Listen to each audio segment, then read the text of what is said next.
Hello बच्चों, चलिए प्रश्न को पढ़ते हैं। एक धन आवेशित कण प्लस क्यू किसी समरूप चुंबकीय क्षेत्र बी में वेग भी से क्षेत्र के लंबवत प्रवेश करता है।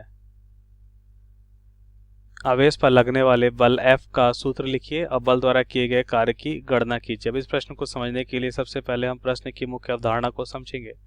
तो सबसे पहले हम देखते हैं मुख्य अवधारणा।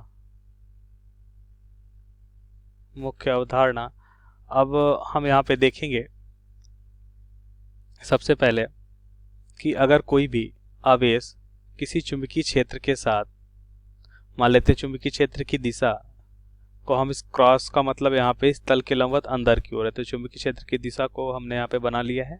हम मान लेते हैं चुंबकीय क्षेत्र बी है। अब इस चुंबकीय क्षेत्र में अगर कोई भी कण मान लेते हैं भी वेग से गति कर रहा है, एक क्यू आवेशित कण है जो भी वेग से गति कर रहा है, मान लेते हैं ये थीटा कोण चुंबकीय क्षेत्र के साथ कितना कोण बना रहा है, चुंबकीय क्षेत्र तल के लंबवत अंदर की ओर है, इसके साथ थीटा कोण बना रहा है। तो हम देखते हैं कि इस पे क्या होता है, एक बल कार्य करता है जिसका मान क्या होता है, जिसका मान होता है Q इंटू बी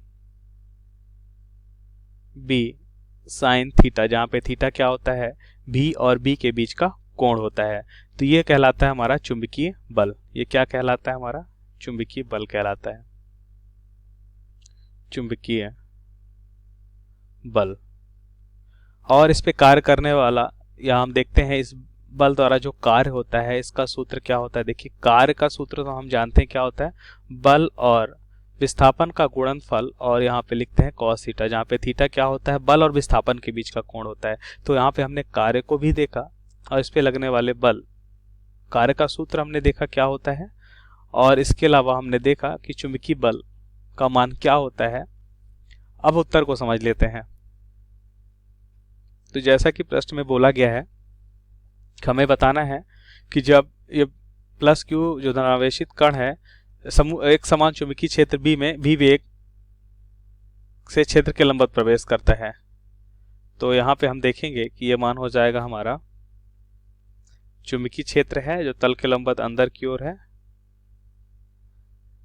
चुंबकीय क्षेत्र है इस तल के लंबवत अंदर की ओर है, और यहाँ पे अगर हम देखें तो ये आवेशित कण है और चुंबकीय क्षेत्र के लंबवत गति कर रहा है। तो मतलब हम कह सकते हैं चुंबकीय क्षेत्र इस दिशा में है, ये मान लेते हैं जेड दिशा में, और एक्स दिशा में यहाँ पे वेग या आवेशित कण गति कर रहा है भी वेग से।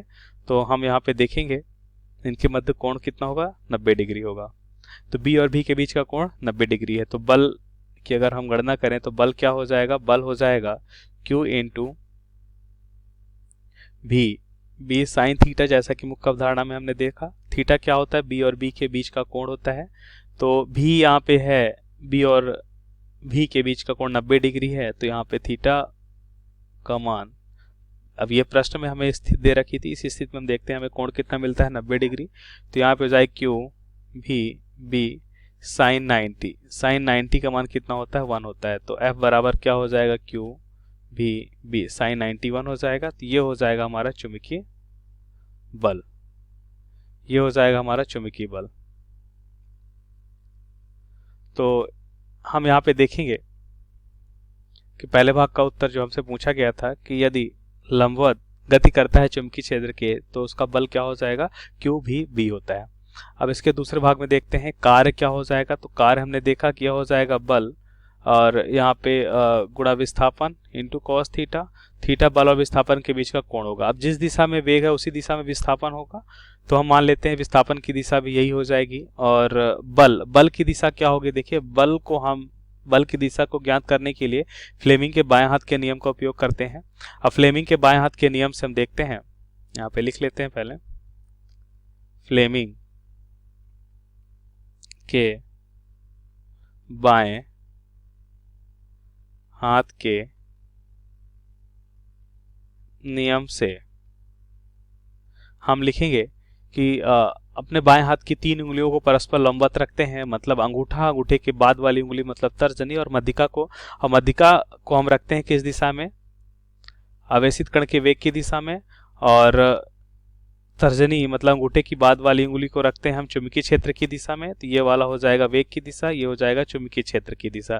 तो अंगूठा हमारा किधर आता है, बाएं हाथ का, इस दिशा में आ रहा है, तो ये हो जाएगा हमारा बल की दिशा। तो बल की दिशा इसमें क्या हो जाएगी, देखिए ये हो जाएगी बल की दिशा, मतलब परस्पर लंबवत होगी दोनों के, ये हो जाएगी चुंबकीय बल की दिशा। अब ध्यान से देखिए, बल और विस्थापन के बीच का कोण यहाँ पे भी हमें 90 डिग्री मिल रहा है, तो इसका मतलब थीटा यहाँ पे क्या हो जाएगा, बल और विस्थापन के बीच का कोण हो जाएगा 90 डिग्री, और कोस 90 का मान क्या होता है, 0। इसका मतलब हो जाएगा कार्य 0 हो जाएगा। तो यहाँ पे हमने देखा किस स्थिति में हमारा कार्य क्या होता है, 0 होता है। तो ये हमारे प्रश्न का सही उत्तर हो जाएगा। आशा करते हैं आपको समझ आया होगा। धन्यवाद।